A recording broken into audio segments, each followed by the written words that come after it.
welcome back to another episode of And welcome. Oh. You gotta end.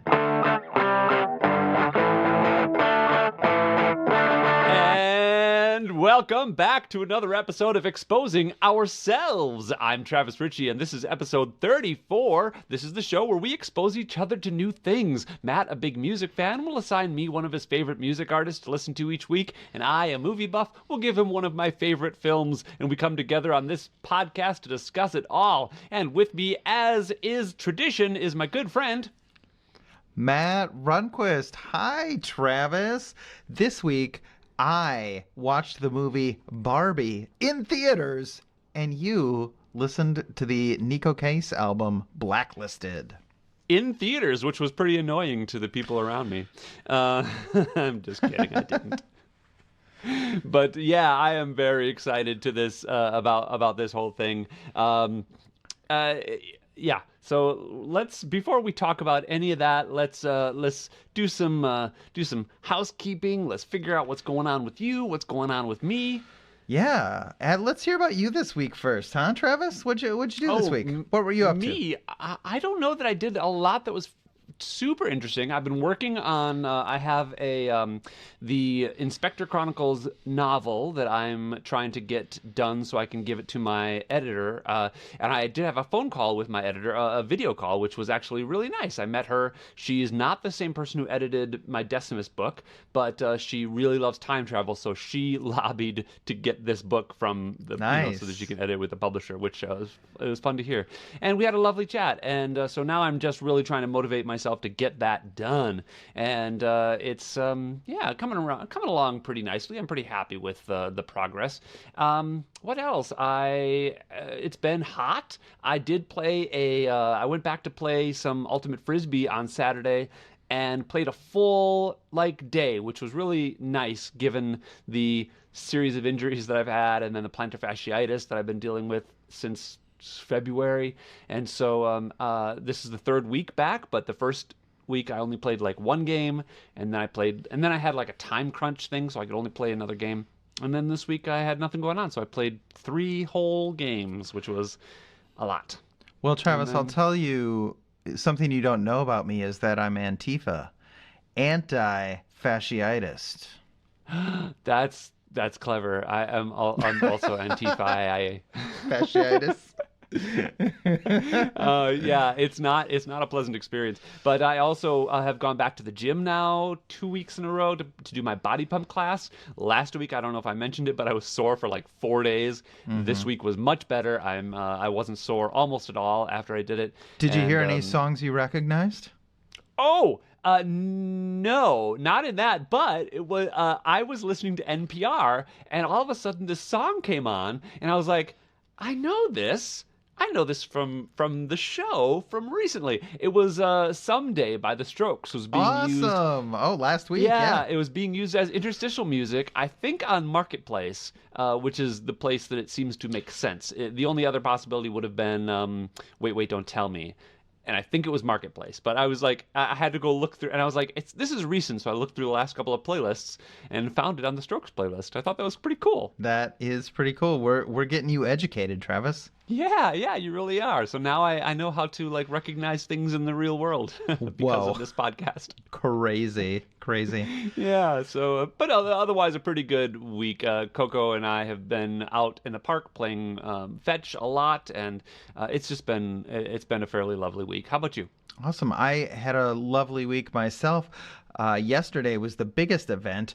The local college radio station WMSE had their annual Big Backyard concert, and it's a free concert in Bayview, which is a neighborhood in Milwaukee. And Girls Rock Milwaukee had a slot in that concert, and so I, as a volunteer for Girls Rock, got to sort of run the stage for them. So each of the bands only did 1 or 2 songs, so there was a lot of running back and forth, swapping out instruments, communicating with the sound guy. I got to do all that. It's really fun. I really enjoy things like that, sort of logistical things, problem solving. Oh no, my strap fell off. What do I do? That sort of thing. So I had a really great time with that. Met a couple new people that I had never met before. Yeah. So the headliner was Bob Mould Band, which is not somebody that you would know, but a pretty famous guy who was in the seminal punk band Husker Du, and then another band that was pretty popular in the 90s called Sugar. We might actually visit Sugar at some point. We definitely won't visit Husker Du. That's a little heavy for you. I'm sure you wouldn't like it, but you might dig Sugar. But I wasn't able. Sweet tooth. Yeah, you do have a sweet tooth. I wasn't able to stay for the whole thing, but it was still a really neat day. I really enjoyed it, and the dogs were happy that I came home to walk them. So. Yeah, I'll bet they were.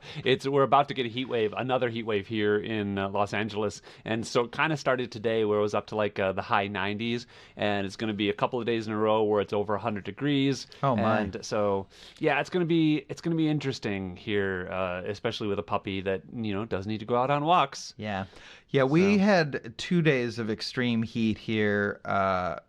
99 and 95, but heat index is into the 1 teens because we have very high humidity here.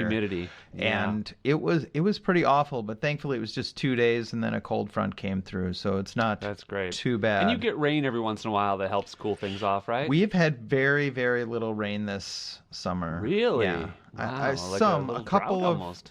I don't know if it's drought status or not, but it's certainly not as much rain as we would like. And when we have been getting it, it's been deluges of rain. It hasn't been just a nice sprinkling. It's been, an inch or two of rain, which, as you know, is quite a bit. Yeah, we had that ourselves. That was during the tropical storm last week. Yeah. Well, very good. I feel like I'm missing something else that happened this week, but if I'm forgetting it, it couldn't have been that important, could it? I had a birthday party that I went to, and I don't remember else.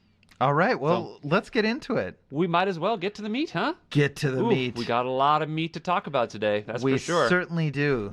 Yes, we do. Shall we shake things up and Let's do the music first. I want to talk about the movie first. second. I was going to say that. Yeah, me too. Yeah, that's good. We're on the same page. We are simpatico, my friend. We're simpatico. So tell me about Neko Case. So this week I gave you Neko Case, who is a singer-songwriter who started out in the punk, pop, power pop, and country scenes. So her power pop stuff is the work that she did with New Pornographers, which you liked, and I think we did it about 2 months ago.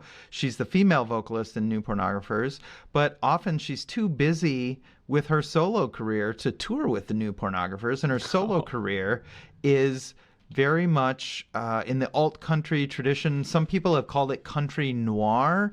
It's sort of very dark, sometimes foreboding, sometimes just dramatic, almost country, but I really like it. She's got a powerhouse of a voice, and they drench it in layers of reverb, and boy, when she hits some of those high notes, it can be quite a powerful experience.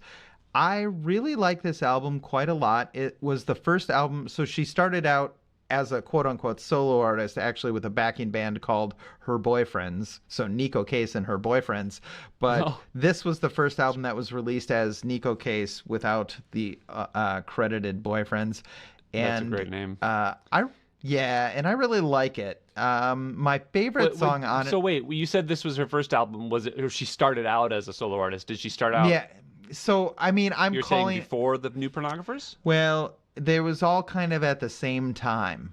Oh. Yeah. She recorded. She was a busy lady. She was a very busy lady, and she moved around a lot. I was actually looking at her Wikipedia for this. She moved around Seattle, Chicago, Tucson, but very, very much stayed busy. And she's quite a prolific and fantastic artist. My favorite song on this album is the second track, Deep Red Bells. So I know that's not the first track. I know that you have a thing about first tracks being the best ones, but for me, second track, Deep Red Bells. And given our talk last week, I'm not sure that I need the first track to be the best one, but I think it does need to kind of hook you a bit. That's, sure. I think, my most important thing. Okay.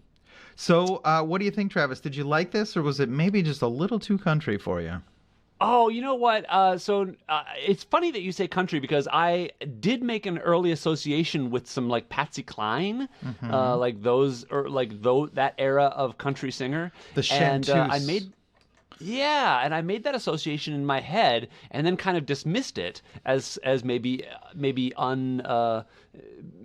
don't know, something that wasn't quite accurate. But I like that you actually say that. So now I feel a bit vindicated. But I will tell you right off the bat, Neko Case is a phenomenal singer. She's really good. Also, great name. You know how I like good names, Yeah. not only for bands, but man, if this is her given name, good job, parents of Neko Case.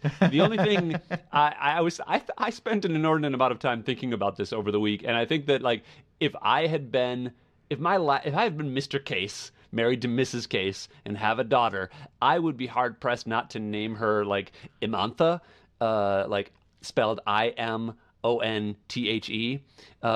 Case. Oh wow, Travis. Oh my I gosh. because that's the kind of father I want to be, and so first off, good for resisting that obvious urge, Mr. and Mrs. Case. But secondly, great name overall, and she is a fantastic singer.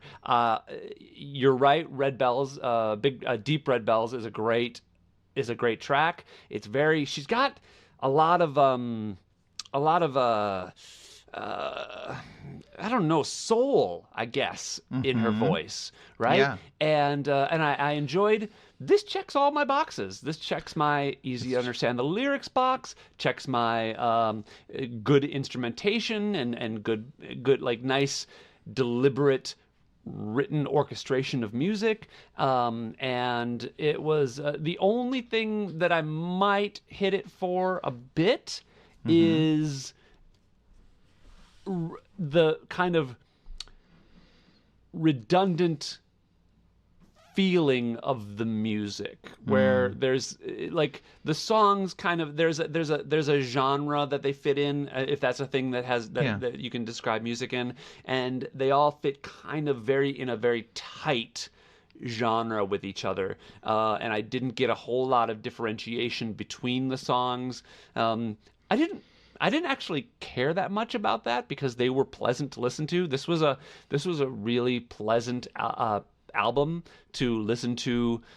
I listened to it today just on my computer, and I listened to it on a walking Coco to the park and back, and both were equally pleasant. So I don't know that I've become familiar enough with it to name a favorite Hmm. track. If that was going to be an upcoming question, except I know I didn't like the last track, Outro with Bees. I'm not quite sure why they included it. Outro with Bees reprise, I guess. Um, but other than that, man, yeah, this was a good one.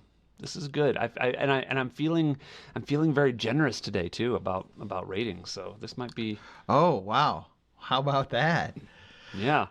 Well, I would like to pull out a track or two to point out as things that really stood out for me. I love there's a couple of covers on this album.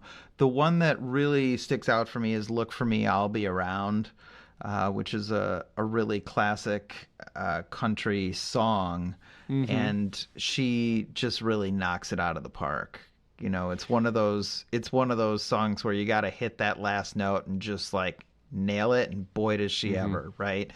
Um, so I love that song. And then there's the song Pretty Girls. I don't know if that one tripped your trigger at all or not. Um, I pegged it as something, you know, it's funny listening to it, and I really like that when you're able to name a song right now, uh-huh. I'm able in my head to associate it with the melody, with the Yeah. tune, because the lyrics are so kind of specific. I mean, Pretty Girls didn't trip me, as you say, but I didn't dislike really any of the songs. For me, I remember listening to "I Wish I Was the Moon" Oh, and that one being is if Deep Red Bells was not my favorite song, I Wish I Was the Moon would be. yeah, it's a beautiful song, right? And I think that's one of the things about this album is that it has a lot of beautiful music and beautiful songwriting, and of course mixed with Neko's beautiful voice. And she was by far, when she would take on a song for the New Pornographers, then I was much more into those songs, if you'll remember. Yeah. And so this is basically a whole album of that. And so, I don't see how it could have gone wrong. For sure, for sure. Yeah, I really like this. I think there is the aspect of taking something like this, which is really beautiful music, and a lot of the lyrics are maybe a little darker, a little bit darker subject matter, right? So Pretty Girls is, Pretty Girls, you're too good for this. It's clearly talking about, I don't know if it's in a house of ill repute or, a strip club or something like that, but she's clearly speaking to women who are maybe on the underside, in the underbelly of society, and being treated poorly, and talking to them, and I think that there are, Deep Red Bells is a pretty dark song. There's some of them that are, brighter. I Wish I Was the Moon is maybe about yearning, but it's not necessarily dark, right? Right, yeah. That might be one thing that is off-putting about the album, is that it does have a lot of darkness or sadness in it. That's kind of a pervasive emotion through this album, is that you get that there's not a lot of happy music in here. No. Although, that being said, some of the instrumentals are kind of nice and upbeat, and it starts off with a song that has kind of a nice beat to it, and it does get you engaged with the album. And if there's a happiness level that's a little higher, it does have a nice kind of connective tissue to other songs that are not. Yeah, there's an emotional trajectory to this album, even if nothing seems jarring. Yeah, even if the songs themselves can be somewhat similar instrumentation wise, there's a lot of reverb, there's a lot of delay, there's a lot of flanger, the guitars are sort of wobbly and not quite on, they're not out of tune, but they're just like they're using modulation to be a little unsteady, and I think that you can demonstrate what it might sound like with your voice if you'd like. Oh gosh, no, I would. But flanging and phasing and those types of things, they just add a little bit of, like, rather than a note ringing out clearly, they make the note sort of unsteady, and that adds to the feeling of unease that I think this gives. But again, none of it is like, it's just sort of, everything feels kind of at a distance, maybe, just, it's like, it's dark, but it's not scary, if that makes sense. Yeah. It feels, and it's not dark in the authentic way that we've talked about for that 90s music, where it needs to be depressing. It's dark in a kind of like everyday world, looking at it as an adult kind of way. Yeah, which is funny, right? Because this is pretty early on in her career. She's a little bit older than us, right? She's just in her early 50s now. But this was recorded, 20 some years ago, right? She was not a very old person when she wrote and recorded but I this. think you do get a lot from being, I think women in general have a little bit more mature outlook on the world than men do, right? Absolutely. So, yeah, if you're looking at Neko case versus, like, I don't know who, the Nirvana guy. Kurt Cobain, yes. Kurt Cobain. The Nirvana guy. Okay. Now, I think that, folks, if you ever wondered if Travis was just putting on a show about not being super duper into music, he can't know this little about music. He can't possibly be so music dumb. I think referring to quite possibly one of the most important songwriters of the 20th century as the Nirvana guy would probably put any of your fears to rest. Yeah. No, I'm genuinely this music dumb. But anyway, so yes, I think that men in general have gosh, I mean, for as much as we put on airs about being self-important and all that, men are fairly immature in our emotional outlook on the world, right? And we tend to, we tend to be less nuanced. And I think that that's something that that Neko probably is exhibiting here is a nuanced and mature look Yeah, outlook on the world. for sure, for sure. Yeah, I really Cool. enjoyed it. Yeah. Well, I like all of that. Do you want to give it a rating? Is there anything else you want to say? You know what? I mean, again, I feel like I should say more because there's just I have this same problem with movies that I really like. There's times the discussions are a little bit shorter because I liked it, and sometimes it does feel like there's not a whole lot to say besides, well, I mean, I dug it. I think you should dig it too. I definitely would recommend this album to anybody listening if they want to give it a try. And It's I'll give you some good news, Travis. She has continued releasing solo albums. Some of them are even more highly regarded than this one. There's one from about 2007 or 2008 called Fox Confessor Brings the Flood, and it's really fantastic. So this is Okay, an well, artist that has a lot of great material that brings up a question then. Why didn't you give me one of those? because this is the one I know the best. Oh, sure. Yeah, that is what the show is about, isn't it? It is, yeah. All right, that's fair. I think I'm gonna give this an 8. The I do like happiness, as we've discussed. I do like kind of a more cheerful music, and there was some of that. But I think ultimately the darkness kind of pulls this down a little bit for me. And it's not for anyone listening like heavily dark. This is not a emo type of album. It's just mellow. I think it's very mellow in a way that is, well, nah, mellow isn't even the right word. Do you have a better word for me? I don't know if I do. Yeah. Because it's certainly not morose. It's No. not. It's not. It's not. It's not even depressing, or it's just. It's just kind of like emotionally chilled. Not chill, Yeah. but chilled.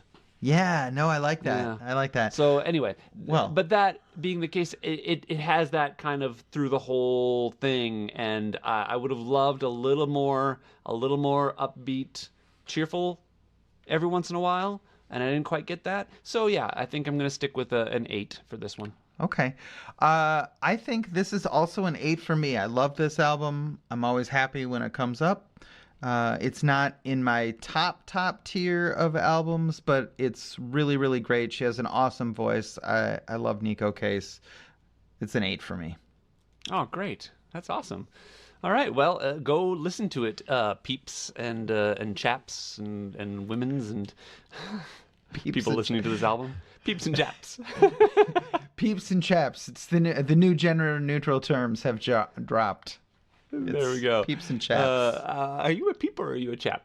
I think chaps isn't so gender neutral though, is it? Anyway, so yeah, let's move on to the movie. I took a leap and had you go watch Barbie in theaters whilst it is in theaters, and here's the thing: we are either way too late, very late in discussing this movie, or very, very, very early in discussing this movie on a podcast, because everything that could be said about this movie has probably been said, but I feel like it's going to be looked back on in about 10 years for its cultural significance in this moment. And so here's what it is. It's a movie about Barbie, but it was directed by Greta Gerwig, who previously directed Lady Bird. Lady Bird, yeah, thank you, which was nominated for an Academy Award. And she was given the reins by Warner Brothers and Mattel to make this movie. Warner Brothers, more specifically, and she co-wrote the movie and with Noah Baumbach, and it stars Margot Robbie and Ryan Gosling as Barbie and Ken, and then America Ferrera shows up as a real person, but it's also got Kate McKinnon and Issa Rae and Rhea Perlman and Will Ferrell and so many other like people as like different versions of Barbie and different versions of Ken. Like Simu Liu is like an Asian Ken, and it's just got so many recognizable actors, and it basically is about Barbie.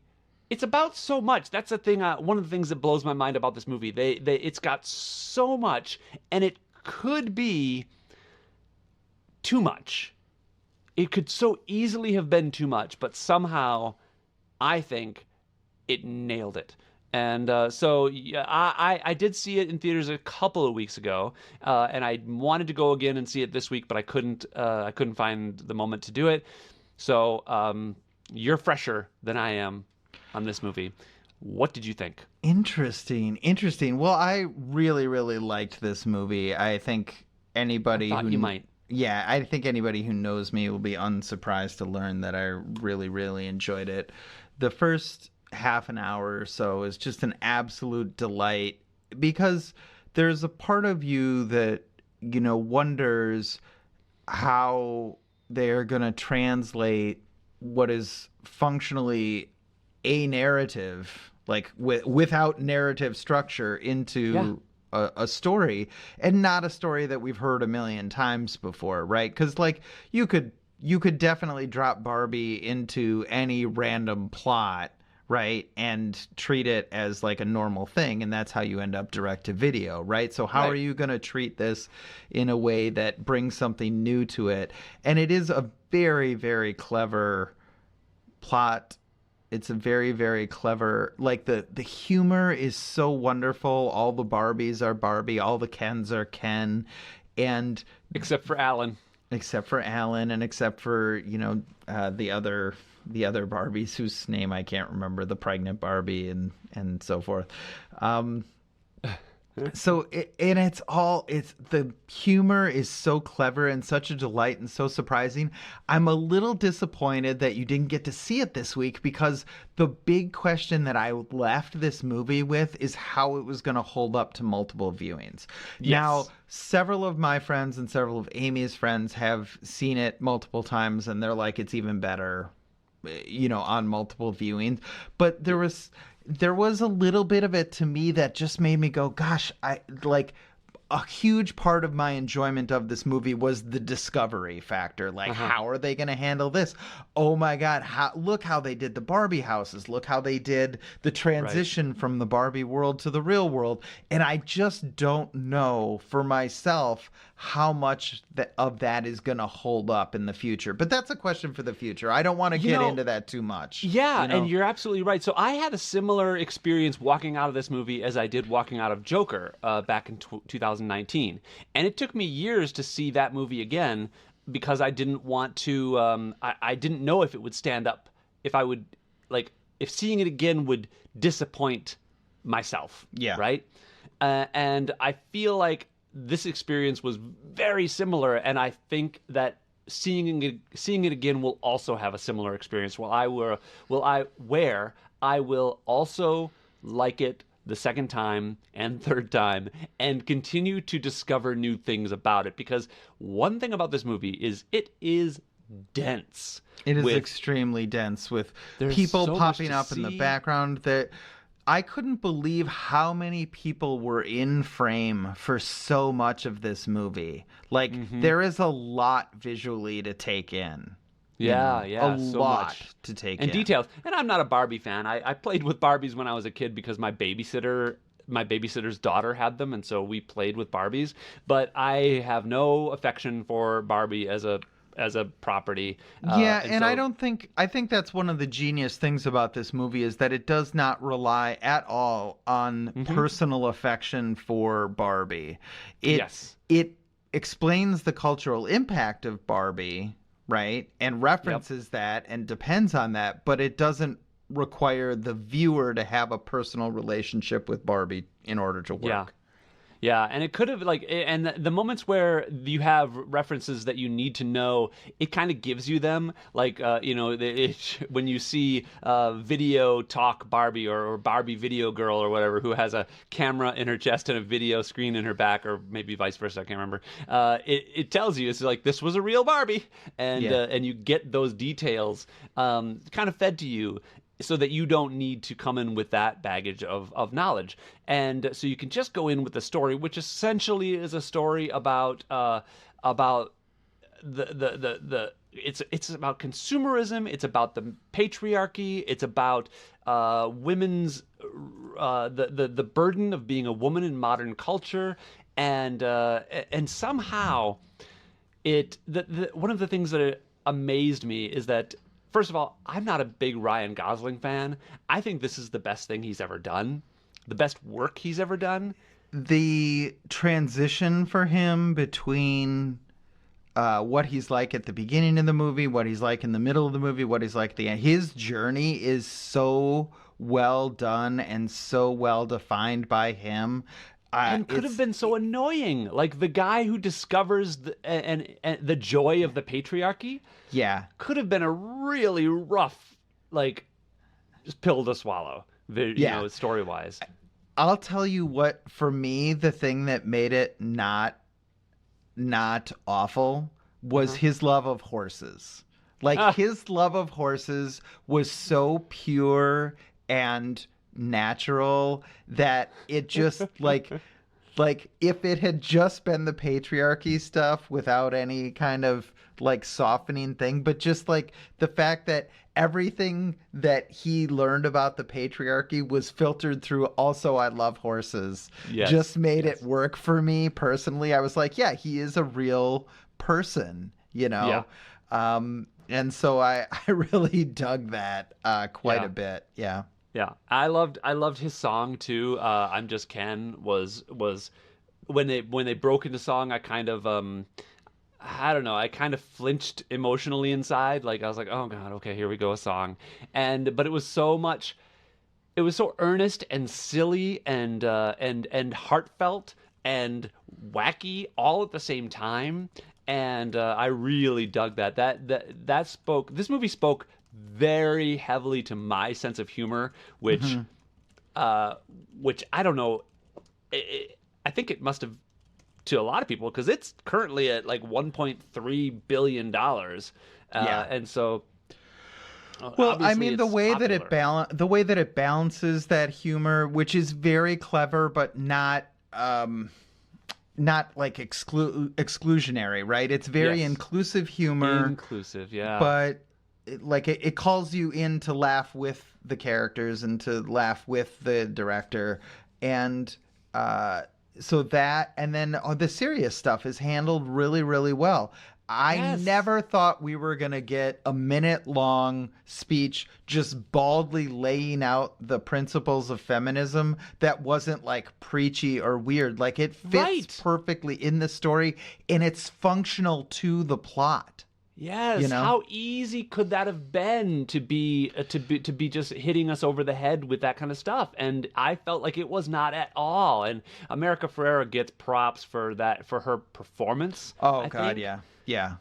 Really, Because really that good. so easily could have been performed by a less capable actress, and I'm sure I will see it in monologue classes. I was going to say that's going to be in monologue classes for sure. Yeah, but no, it was really enjoyable to watch all that, and the whole thing had me from the get go with the beach off, because Ken's Yeah. job is beach, It sure is. and I love that, and I just love that, first of all, and then also, like, Everybody, he's got I this- want you to know that Travis is wearing a tank top today, presumably because he wants to look like Ken.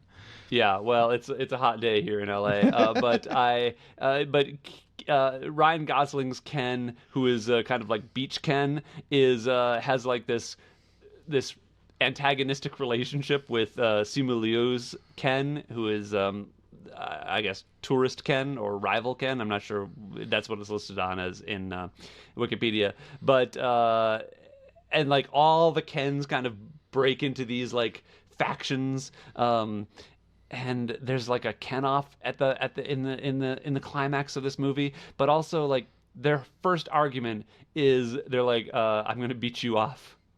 And it's a dumb joke, but they really take it for a good minute long, and it's wonderful. I love jokes like that.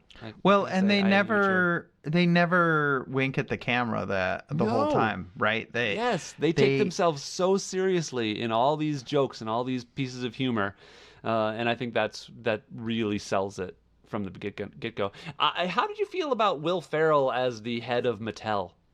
I would characterize it as the only real casting mistake in this whole movie. Yep.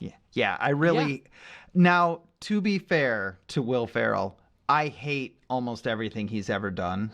Well, that is very fair to Will Ferrell. Well done. So like, point being, I don't know if he's miscast in this or I just don't like Will Ferrell. Sure. But I found his performance to be out of step with the rest of the movie. Yes. And I think I would have loved to have seen what basically anyone else would have done with that role. So Will Ferrell was too cartoony for this Barbie movie about dolls, basically.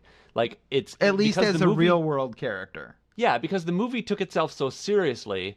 Even when you are introduced to Weird Barbie, played by Kate McKinnon, she is grounded and like emotionally like true, whereas his character was just not. It was essentially a clown and all these real people. The problem is we're Barbie goes to the real world, and then we are presented with these people who are cartoonish, who are supposed to be real people. And I think that bugged me a little bit. And it also, for me, basically was the same character he played in the Lego movie, which was also about a toy that was kind of like breaking a fourth wall, going into the real world. And yeah, I agree. I think I didn't dislike it, but I thought it was miscast. Also.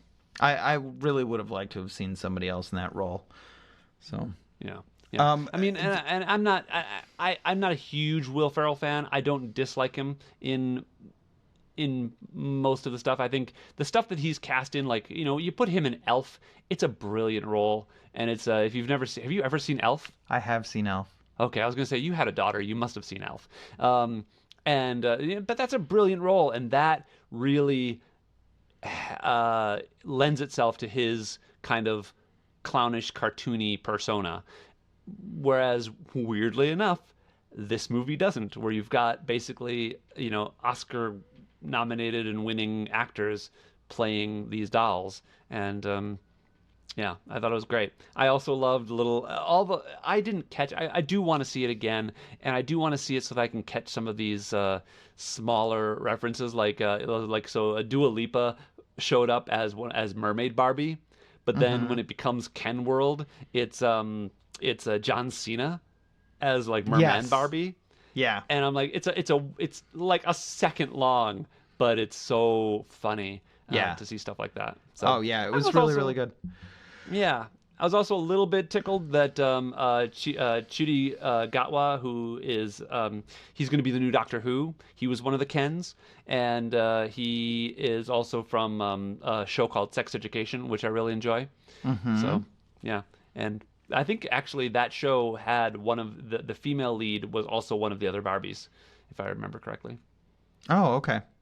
Yeah. That's really cool.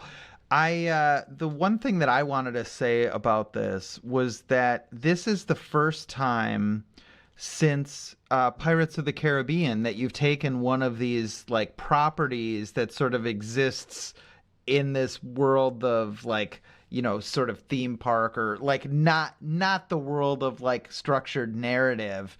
It takes all the IP from that and turns it into like something really, really useful, because I'm a huge fan of the first Pirates of the Caribbean movie. The first one's great. I mean, Had they first never, one. yes, had they never made any of the rest of it, I'd be perfectly cool with that. But that was, that like this was this movie where you're like, you look at the source material and like, how on earth are they going to make a movie out of this? Like, that's crazy. It's crazy to look at a Disney ride and be like, oh, I'm gonna make a movie. And it's the same Right. way with Barbie, right? Yep. It's not, it's not Barbie becomes president or Barbie is the movie is Barbie and it is about Barbie. How do you Yeah. make a movie out of that? Well, this is how. You just have to be a genius married to another genius, and then you work together on the script, and it all turns out okay, and you make $1 I billion. will. I will point out that I mentioned it already, but the Lego Movie does something similar. Have you seen the Lego Movie? Is that the one with everything is awesome in it? Yes. Yes. Yeah, it's fine. Oh, okay. I really Yeah. enjoyed it. The sequel was not as good, but the first one was, I thought, pretty brilliant. And, Yeah, I did something similar. It was, yeah, it was fine. I wasn't super enamored of it, but I didn't hate it. All right, fair enough. Well, geez, what else? What else can be said? Oh, one interesting thing about this one is that Mark Ronson did the music for Barbie, and he was the producer of the Uptown Funk. If you remember that song from a few years ago. Yes. Yeah. I don't know if you're familiar with music, Matt, but I don't there know was if you're a song familiar called with Uptown the Funk. most popular song of that year. Yeah, I am familiar with Uptown Funk. Yeah. He's famous for having done that, and so now he's doing the song. And apparently, one of the stories that I read was that he wrote and did a demo for Just Ken, kind of as a lark, kind of like thinking, because this is not a musical movie, right? Right. There's no reason for there to be a musical number, and but he kind of wrote this song and then sent it to either the director or to Ryan Gosling, and they loved it and they put it in the movie. So. Yeah, that's really fantastic. I did really enjoy the musical, like the integration of music and the musical number or numbers. I'm a little iffy on that. I do want to read this movie a little bit. Okay. So the plot makes a lot of sense, right? But it doesn't like totally hang together, right? Okay.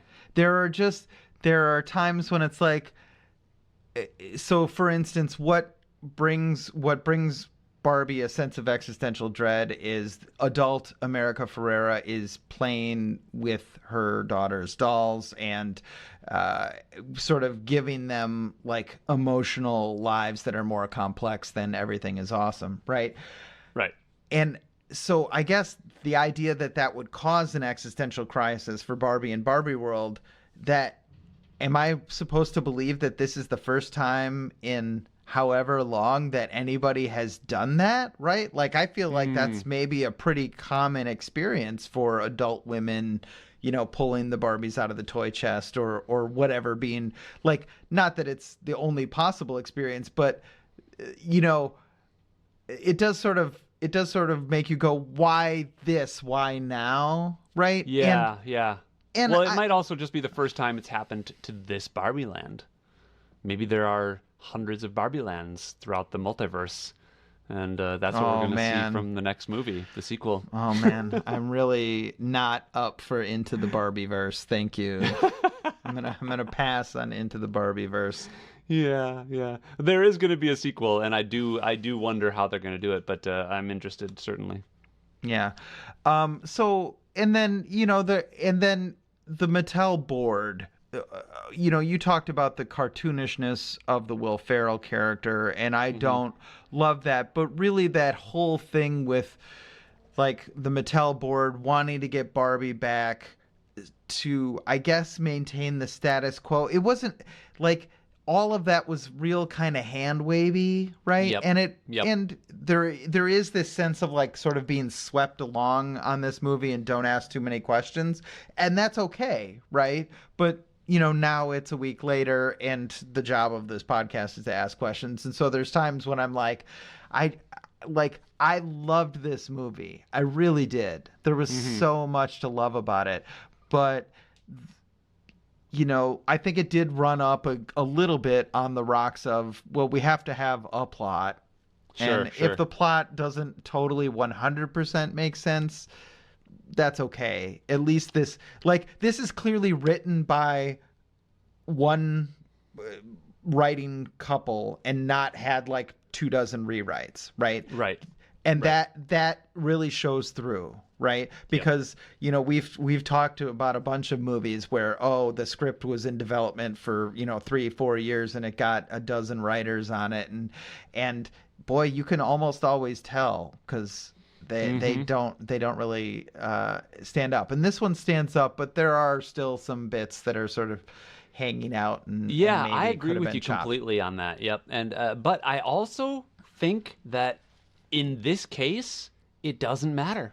Like like I had the same kind of like pings going off in my brain about those moments, but I also I also was like, you know what, for everything that this movie achieves, story wise and in every other movie making way, I am willing to forgive those bits of plot. And you know me, I'm Mr. Plot and Story guy. I love tight story, and so, but we'll see. I guess that would be that's one reason I should have tried harder to see it a second time this week, I guess. Well, let me tell you good things about this movie. The production design is out of this world good. Just like it's clear that everybody involved was told like I want you to have fun while you're doing this. Like do the practical effects funnest all over the yeah, place. practical effects all over the place. Do the funnest thing possible, and that's going to be right. You know, the music is fantastic. The acting is fantastic. The jokes are fantastic. Like there's really so much to love about this movie. So I am really glad you liked it. This reminds me of when you and I went to see the Muppet movie many, many years ago, probably Yeah, I remember. 2011 or so. I think it was after maybe I think I had a big breakup, and it Yeah, was Christmas of 2011 or so, 2011 or maybe? 2012. Yep. Yeah, and Yeah. and that was a joyful experience for me, and this movie felt very similar in its joy, but it also felt much more important. It amazes me that they made a Barbie movie that feels important, and it's going to get an Oscar nomination. It's that good, and it Yeah, for amazes sure. me doubly that this movie was made on purpose by Mattel. Like, because this is not a Mattel positive movie. Like, this does not look well on the makers of Barbie. So that I would say doll. that's a good point, but it's also I would say they're very like glancing blows, right?